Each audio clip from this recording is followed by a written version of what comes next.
தனிப்பெருங்கருணை அருட்பெரும் ஜோதி.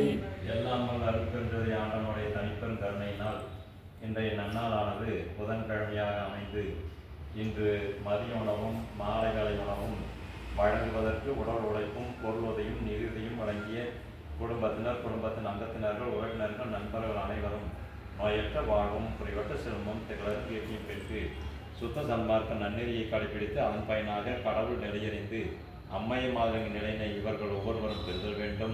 மேலும் இங்கு வந்து உணவெடுத்து செல்கின்றவர்கள் உண்மையால் தட்டுப்படக்கூடிய சூழல் உரைகளாக இருந்தல் வேண்டும். மது மாம்சம் அர்த்தாவதாக இருந்தல் வேண்டும். அனைத்து உயிர்களும் நம் கருணை காட்டி தொண்டு செய்யும் தொண்டர்களாக விளங்கி அதன் பயனாக பிறப்பையும் இறப்பையும் தவிர்த்து கொண்டு ஒளி சொருவத்தோடு நெற்றி தேகத்தோடு பேரின்பமயமாக எப்பொறையும் எத்தடையும் இல்லாமல் என்றும் எல்லோரும் எப்பொழுதும் விளங்கிக் கொண்டே இருந்தல் வேண்டும். அருட்பெரும் ஜோதி, அருட்பெரும் ஜோதி, தனிப்பெருங்கருணை.